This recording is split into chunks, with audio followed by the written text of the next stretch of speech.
Olá, seja bem-vindo, seja bem-vinda. Começa agora mais um OAB Entrevista. Fique com a gente, já estamos no ar.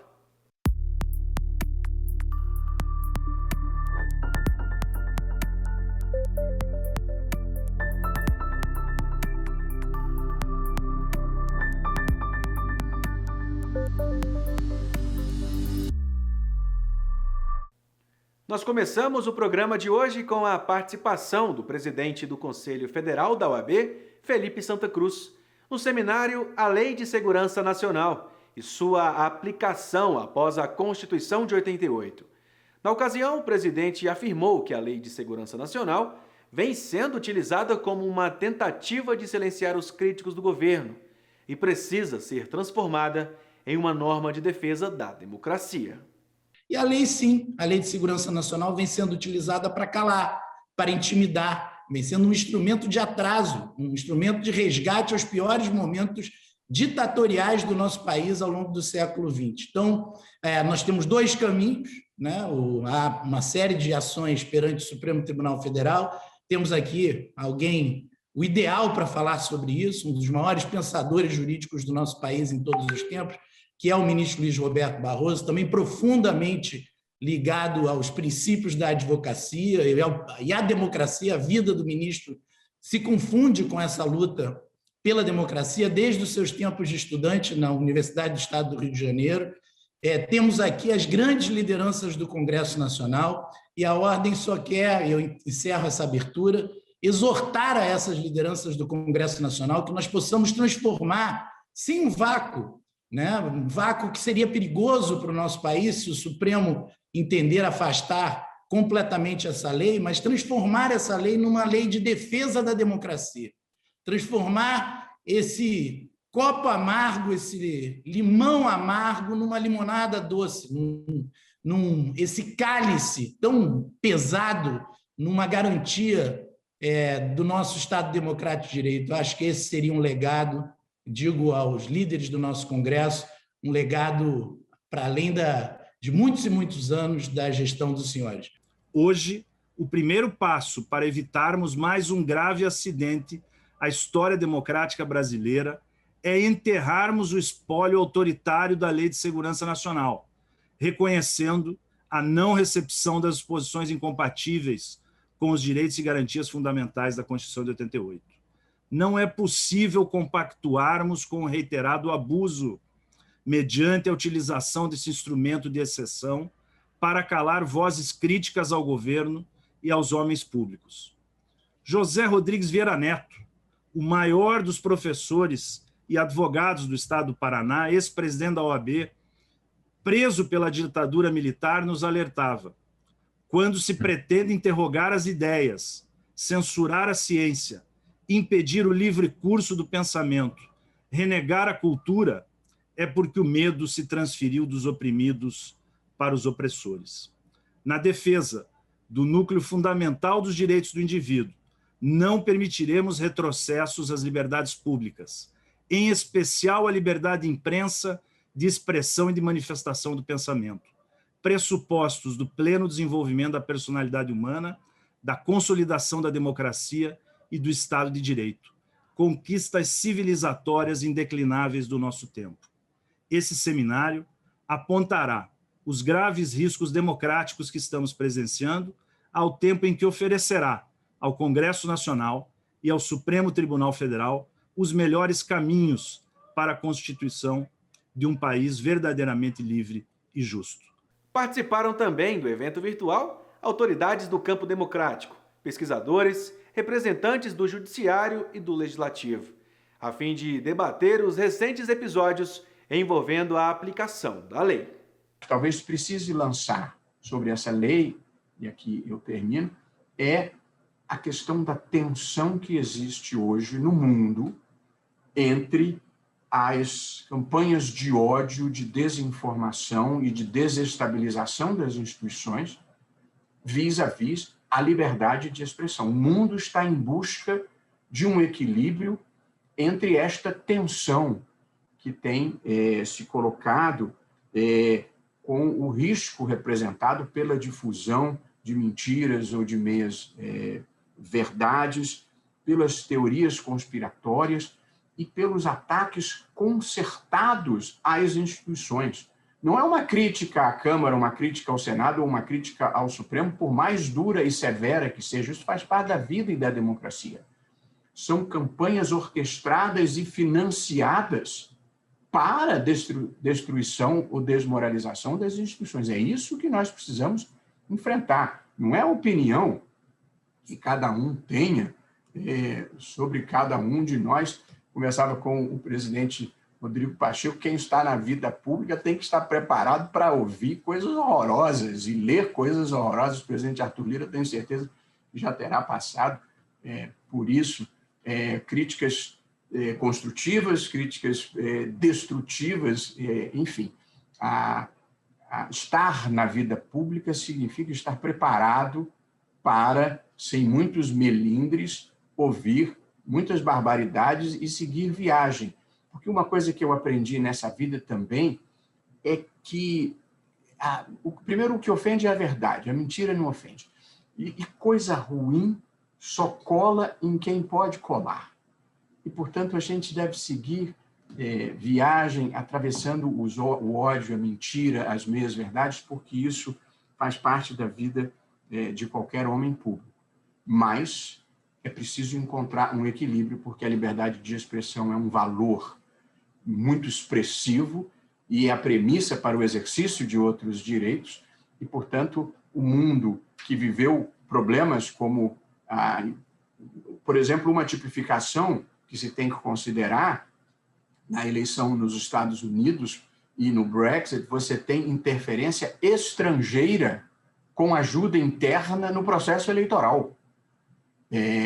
Essa é uma questão que nós não tratamos e que talvez se tenha que pensar, porque a criminalidade cibernética passou a fazer parte da nossa vida e, portanto, nós temos que equacionar as proteções da democracia sem resvalar para o autoritarismo. Esse é um equilíbrio importante e acho que a ordem tem um papel relevante na busca desse ponto de equilíbrio, que é preservar liberdades e proteger a democracia, que é um pouco o momento que nós estamos vivendo. Os detalhes deste seminário você confere na íntegra no canal do YouTube do Instituto Brasileiro de Ciências Criminais. Não deixe de assistir. A OAB Nacional encaminhou um ofício ao Senado Federal manifestando total apoio à aprovação do projeto de lei 4727 de 2020, cujo objetivo é alterar o artigo 265 do Código de Processo Penal para extinguir a multa por abandono do processo, aplicada sumariamente pelo juiz em desfavor do advogado. A ordem argumenta que a aplicação de multa cria risco ao exercício da advocacia por não observar o direito de defesa, já que, abre aspas, o juiz pode impor multa ao advogado de forma sumária com fundamento em presunção de culpa, sem necessidade de instaurar qualquer procedimento, em total e flagrante desrespeito ao princípio do devido processo legal. O documento aponta também que a norma invade a esfera de competência da Ordem dos Advogados do Brasil, que, na condição de conselho profissional, possui o dever de regulamentar e disciplinar o exercício da advocacia, sendo a entidade responsável também por estabelecer sanções em casos de falhas e irregularidades, fecha aspas. O documento foi entregue à senadora Soraya Vieira, relatora do projeto, que tem a autoria do senador Rodrigo Pacheco. Saiba mais sobre esse assunto em oab.org.br. Mudando de assunto, a OAB Nacional criou o Observatório Nacional da Nova Lei de Licitações, que representa um avanço para toda a sociedade brasileira e também para a advocacia, ao manter e aprimorar o dispositivo que trata sobre a inexigibilidade de licitação para a contratação de serviços advocatícios. Sobre esse tema, nós conversamos com a conselheira federal da OAB e do Conselho Nacional do Ministério Público, Fernanda Marinella. Acompanhe a entrevista. Primeiro, eu gostaria de cumprimentar todos que estão nos acompanhando. Paulo, é um prazer imenso estar nesse programa, da OAB e dando uma informação tão importante a toda a nossa sociedade e os operadores do direito, que é a nova lei de licitações e contratações públicas. E essa lei que vinha já de uma expectativa há bastante tempo, com a ideia de modernizar a estrutura de contratações públicas no nosso país. Então, a lei vem com essa proposta, né, de criar um caminho novo para as contratações. Mas como ela é uma lei que traz um impacto muito grande na gestão pública, nos aspectos de controle social, nos aspectos de combate à corrupção no nosso país, é que o nosso presidente Felipe Santa Cruz decidiu, então, criar no Conselho Federal da OAB um observatório nacional que tem como objetivo exatamente acompanhar essas situações. Acompanhar, na verdade, a aplicação da lei, orientando, debatendo, construindo as melhores saídas para a implementação desse diploma legal. O avanço em relação à legislação anterior da Lei 8.666 de 93 é que a nova regra acaba com o requisito da singularidade do serviço para a contratação de advogados. Correto? Isso. Na verdade, é importante esclarecer algumas mudanças que a lei trouxe. A contratação de escritórios de advocacia, ela já estava prevista na Lei 8.666. Existia a possibilidade de contratação de escritório de advocacia com inexigibilidade, com a previsão do artigo 25 da Lei 8.666. Deixo claro que essa contratação de escritórios de advocacia não tem nada a ver com a necessidade que a gestão pública tem de realizar concurso público. Isso não tem nada a ver com a necessidade da gestão pública de investir na carreira da advocacia pública. Até porque a carreira da advocacia pública é quem faz toda a documentação, toda a segurança jurídica dos nossos entes públicos. Então, é indispensável a estruturação das carreiras da advocacia pública, é indispensável a realização de concurso público no nosso país para o exercício dessas atividades. No entanto, há necessidade, em algumas situações, de contratação de escritórios de advocacia. Quando isso acontece? Quando, na verdade, a gestão pública ela precisa de um trabalho diferenciado, de uma notória especialização para o trato de situações determinadas. Então, é nesse contexto que entra a contratação prevista na Lei 8.666, no artigo 25, que permitia a contratação com inexigibilidade de licitação e trazia como requisito, então, a lei velha, a necessidade do profissional ter notória especialização. Ele tinha que estar elencado na lista do artigo 13 da Lei 8.666, dentre eles estava o serviço advocatício, e ainda a questão da singularidade na prestação desse serviço. O fato é que, durante muitos anos, houveram muitas discussões sobre o que significaria essa singularidade. Porque quando nós paramos para olhar um profissional da advocacia, cada advogado, cada advogada tem a sua forma de exercer a sua atividade. Cada profissional tem a sua forma de exercer a sua construção, a sua elaboração da sua peça. Portanto, cada trabalho ele tem a sua singularidade. No entanto, isso foi discutido com muitas ações interpostas pelo Ministério Público, muitas discussões em sede de controle administrativo, em que se dizia, não há singularidade, não pode se contratar, e mais, essa contratação foi ilegal. Então, os advogados viviam com uma espada na cabeça, com medo desse reconhecimento. E com a nova lei, esse cenário se modifica. A nova lei diz o seguinte, olha, primeiro, ela prestigia a manutenção desse tipo de contratação com inexigibilidade. Porque se a norma anterior fosse inconstitucional ou se ela fosse inadequada, ela não teria sido reproduzida. Então, a primeira questão que nós temos que lembrar é que estar na nova lei significa destacar a importância desse contrato. Então, ele precisa continuar existindo. E isso não impede o concurso público, isso não impede a carreira da advocacia pública. Porque ele é utilizado em caráter excepcional, eu digo, quando eu preciso de um profissional diferenciado de notória especialização para o desenvolvimento das atividades da gestão pública. E, nesse caso, a singularidade deixa de existir, porque era um conceito vago e que trazia muitas polêmicas, e, em seu lugar, entra a necessidade de ser um trabalho intelectual. Tem que ser um trabalho predominantemente intelectual, que é exatamente isso que o advogado e a advogada desempenham.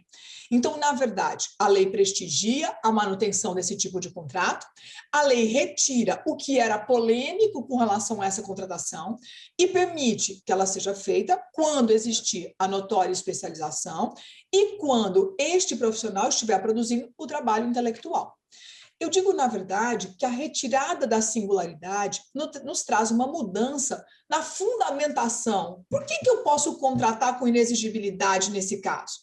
Porque é o interesse público que justifica essa contratação. Então, o interesse público, na verdade, justifica porque a administração precisa desse trabalho técnico diferenciado. E é por isso que ele vai ser contratado com a inexigibilidade prevista na lei.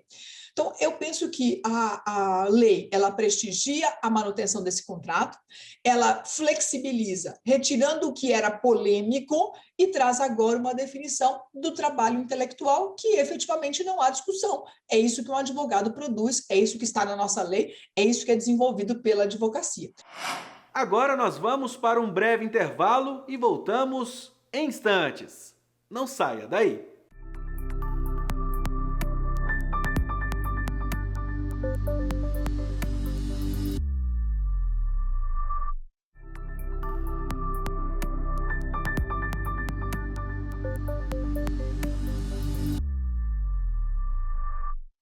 Não é novidade para ninguém que a pandemia da Covid-19 tem destacado desafios enfrentados por profissionais de saúde em todo o país. Além de estarem efetivamente na linha de frente do combate à doença, esses mesmos profissionais precisam tratar quase que de forma simultânea de outros problemas, como rotinas exaustivas, jornadas de trabalho e ausência de itens de proteção, por exemplo. Sobre esse assunto, nós conversamos com a presidente da Comissão Especial de Direito Médico e da Saúde, Sandra Dino. Acompanhe. Doutora, nós entendemos que os profissionais de saúde contam com direitos e deveres específicos quando se trata da profissão. Mas, por exemplo, nesse período em que vivemos de pandemia, e se a senhora me permite a comparação, em um cenário de guerra, é preciso que estes profissionais se atentem aos direitos, mas também às soluções ideais para determinados momentos? Na verdade, nós temos, os direitos são os mesmos, né, que os profissionais de saúde, médicos, enfermeiros, técnicos de enfermagem, fisioterapeutas, enfim, todos aqueles que estão envolvidos no processo de saúde têm e já tinham antes. É claro que, por exemplo, se nós formos tratar de jornada, de EPIs, de outras situações que em tempos de guerra, porque nós estamos de fato numa guerra, podem sofrer algum tipo de abalo ou podem eventualmente ser desconsiderados numa situação de emergência, isso é possível sim, mas isso não quer dizer que os profissionais de saúde não possam reclamar judicialmente o cumprimento de seus direitos, ou que os sindicatos ou conselhos de categoria não possam exigir o cumprimento da legislação para que esses profissionais sejam protegidos, tanto no seu ambiente de trabalho, quanto na sua jornada, quanto na sua saúde. Então, os direitos são os mesmos, é claro que a gente tem o que é possível e é claro que a gente tem o que é ideal. Então, no momento de pandemia, muitas vezes, o que é direito, a gente não consegue viabilizar por conta de uma situação de excepcionalidade. E como a excepcionalidade deve ser vista. Doutora, temos também a questão da jornada exaustiva, ou o fim da jornada, né, que por conta do trabalho, os profissionais de saúde acabam ultrapassando. Mas é preciso entender, como a senhora disse, a realidade daquele momento. Nenhum médico, enfermeiro ou técnico de enfermagem certamente não vai deixar um paciente à mercê de ninguém. Na verdade, eu acredito que nenhum profissional de saúde tenha coragem de abandonar um paciente só porque a jornada dele findou. Mas também entendo que eles têm direito a uma jornada que não lhes sacrifique a saúde, que não lhes tire do convívio dos seus familiares, como qualquer um outro profissional. Nós estamos, contudo, numa situação de guerra. Esses profissionais têm sido flagrantemente cobrados e têm sido submetidos a jornadas, de fato, extremamente desafiadoras e algumas vezes injustas e outras vezes mal remuneradas. Isso também precisa ser pensado. Mas eu entendo que, muito além da jornada, do respeito da jornada, existe dentro de cada um o compromisso com o seu paciente, o compromisso com o seu trabalho. E aí eu acho que vai do bom senso e da ponderação de cada prestador de serviço e também de cada empregador, se eles forem empregados, se não forem profissionais liberais.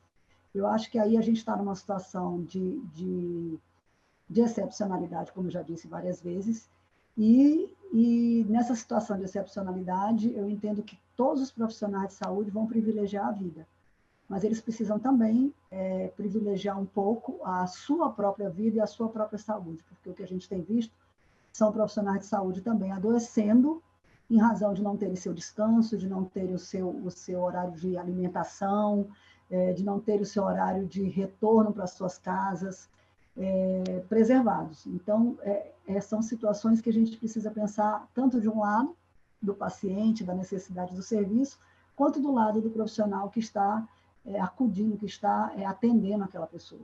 Agora, falando sobre os direitos dos pacientes. Por exemplo, se um paciente acaba sendo entubado, a família dele deve ficar sabendo? Como é que funciona essa questão? É um direito entre familiar-paciente? Paulo, o paciente, assim como os familiares, ele tem direito a obter dos médicos que lhe assistem todas as informações referentes ao seu quadro de saúde. Isso numa situação de normalidade. O que nós temos hoje na pandemia são situações excepcionais que a gente precisa contextualizar. Por exemplo, um paciente que está entubado, eu entendo que é dever do médico assistente prestar pelo menos uma vez por dia à família um relatório médico dizendo qual é a situação do quadro clínico daquele paciente. Se o paciente estiver internado, mas não estiver entubado, eventualmente pode ser dito a ele também, se ele estiver em condição de compreender, de entender o seu estado de saúde. O que a gente tem visto é a dificuldade, muitas vezes, de contactar sobretudo no serviço público, com os familiares desse paciente. Às vezes não tem um telefone, às vezes não tem um e-mail, às vezes não tem um WhatsApp, mas isso acontece muito mais no serviço público, eu acredito, porque a quantidade é maior, a demanda é maior e a dificuldade também é maior. Eu tenho visto em alguns serviços de saúde que eles têm, inclusive, instituído lives, vídeos de WhatsApp com as famílias, porque, de fato, é muito difícil você deixar seus pacientes internados e depois nunca mais você ter notícia deles. Aliás, é um absurdo que isso esteja acontecendo. Está acontecendo, é fato, deve ser evitado. Eu entendo que é um ato de humanidade fazer-se a informação regular das famílias, porque você deixa seus familiares numa internação, não é permitido a visitação, porque algumas secretarias de saúde e vigilância sanitária têm recomendado no sentido de proibir visitas, de só permitir acompanhante nos casos legais, justamente para proteger não só o paciente, como o acompanhante, como o outro paciente dessa pandemia que contamina de uma forma tão rápida e tão letal.